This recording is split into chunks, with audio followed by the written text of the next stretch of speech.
Halo semua, selamat datang di video pembelajaran kimia bersama saya Elisda Pakpahan dengan NIM 4243131093 dari kelas PSPK 2024B untuk mata kuliah Kapita Selekta.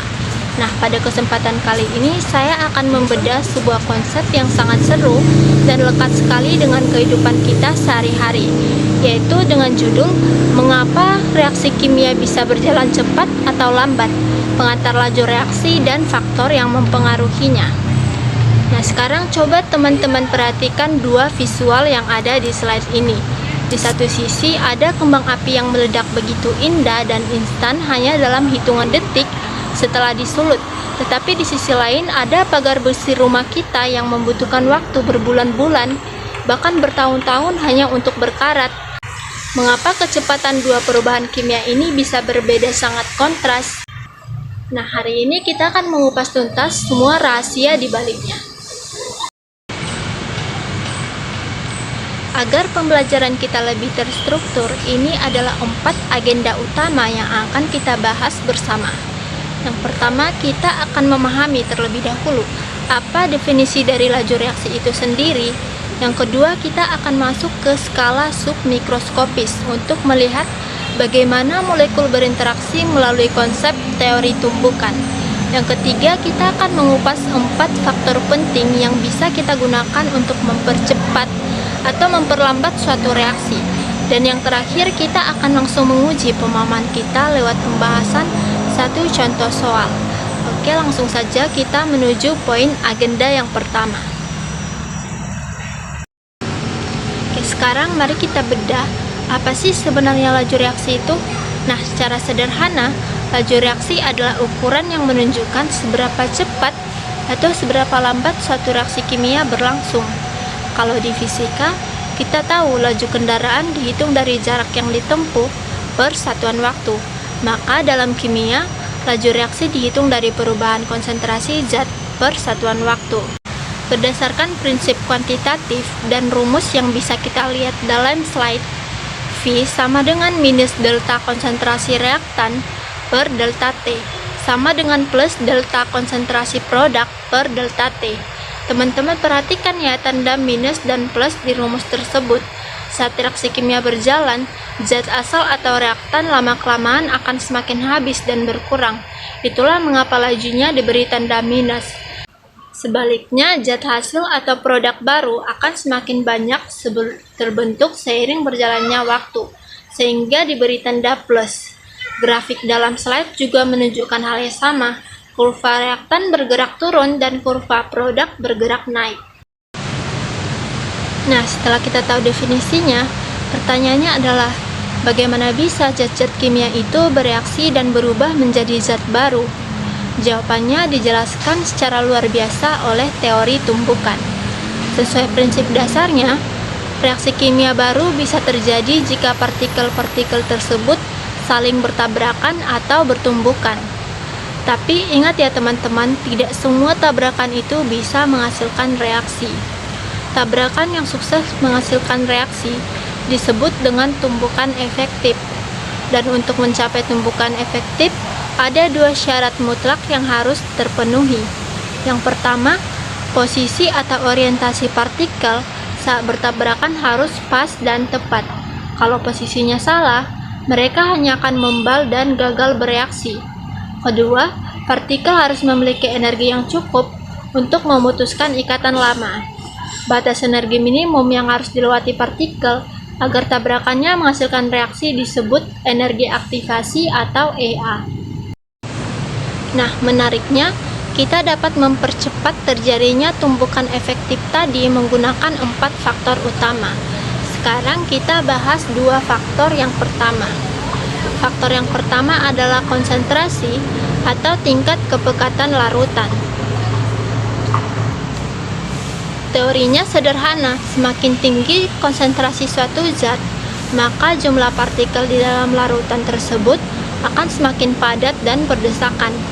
Logikanya seperti jalan raya yang macet, sehingga peluang kendaraan untuk saling bersenggolan atau bertabrakan akan jauh lebih tinggi dibandingkan dengan jalanan tol yang sepi. Jadi semakin tinggi konsentrasi, peluang tumbukan efektif meningkat dan reaksi berjalan lebih cepat.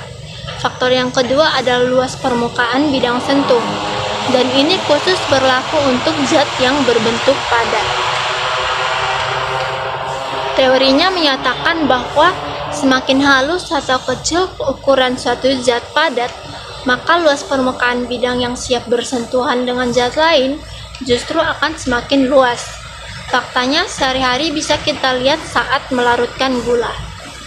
Gula halus yang berbentuk serbuk akan jauh lebih cepat larut dan bereaksi di dalam air ketimbang gula batu yang berbentuk bongkahan besar.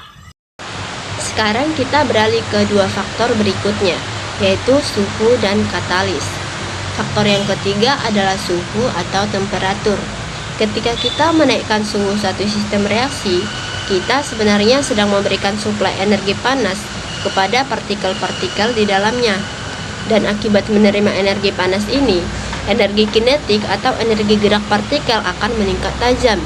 Partikel-partikel yang tadinya diam atau bergerak lambat sekarang akan bergerak sangat acak, cepat, dan agresif.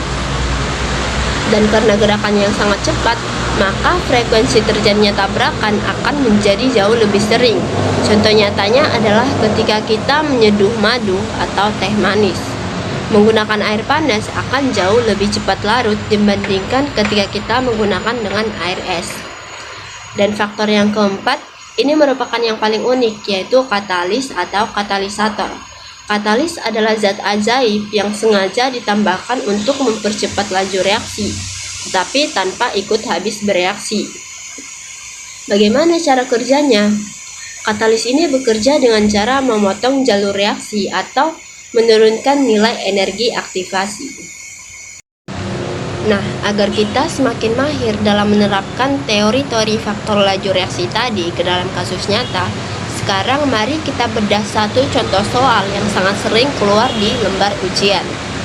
Dalam slide kita bisa baca, di dalam laboratorium, seorang siswa ingin mereaksikan 2 gram batu kapur atau CaCO3 dengan larutan asam klorida atau HCl. Di meja praktikum tersedia 2 variasi wadah kondisi percobaan yang berbeda. Wadah A berisi 2 gram batu kapur yang berbentuk bongkahan besar dicampur dengan HCl encer berdaya 0,1 molar pada suhu ruangan yaitu 25 derajat Celcius. Sementara wadah B berisi 2 gram batu kapur yang sudah digerus menjadi serbuk halus dicampurkan dengan HCl yang lebih pekat yaitu 0,5 molar dan suhunya dipanaskan hingga mencapai 45 derajat Celcius. Nah, pertanyaannya adalah wadah manakah yang akan menghasilkan laju reaksi yang paling cepat dan selesai terlebih dahulu, serta jelaskan alasan ilmiahnya. Sekarang mari kita bedah penyelesaiannya secara ilmiah dan sistematis. Jawaban singkatnya, reaksi pada wadah B akan berjalan jauh lebih cepat dan selesai memproduksi gas jauh lebih dulu dibandingkan wadah A. Mengapa bisa demikian? Jika kita analisis menggunakan faktor kunci laju reaksi, wadah B memenangkan semua aspek penentu secara mutlak. Pertama, dari segi luas permukaan. Bentuk serbuk pada wadah B memiliki total bidang sentuh yang jauh lebih luas untuk bertumbukan jika dibandingkan bentuk bongkahan pada wadah A.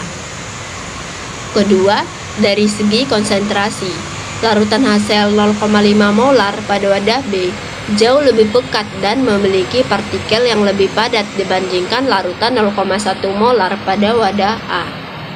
Dan yang ketiga, dari segi suhu. Kondisi 45 derajat Celcius pada wadah B memberikan pasokan energi kinetik yang membuat partikel bergerak lebih lincah dibandingkan suhu 25 derajat Celcius pada wadah A. Nah, sekarang kita sudah berada di penghujung materi pembelajaran. Dan sebelum saya menutup video ini, berikut merupakan rangkuman dari materi laju reaksi yang sudah kita bahas tadi. Yang pertama, laju reaksi adalah parameter fisis yang menyatakan kecepatan berkurangnya reaktan atau bertambahnya produk tiap satu satuan waktu, yang dirumuskan secara sederhana dengan V V sama dengan delta konsentrasi per delta T.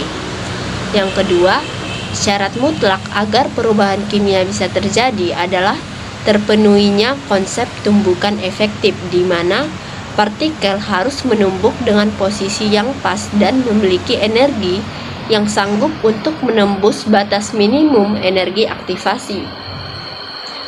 Dan poin yang ketiga, kita memiliki 4 cara untuk memanipulasi kecepatan reaksi, yaitu dengan cara memperbesar konsentrasi zat, memperkecil ukuran zat padat agar luas permukaannya semakin luas. Yang ketiga, dengan menaikkan suhu sistem, dan yang terakhir dengan menginjeksi zat katalis.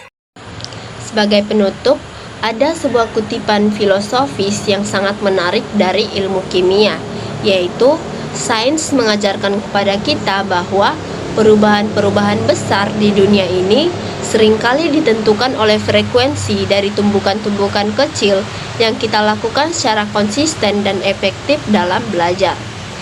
Saya ingin mengucapkan terima kasih yang sebesar-besarnya kepada dosen pengampu atas bimbingannya, serta kepada teman-teman semua yang sudah menyimak video ini dari awal hingga selesai dengan penuh perhatian.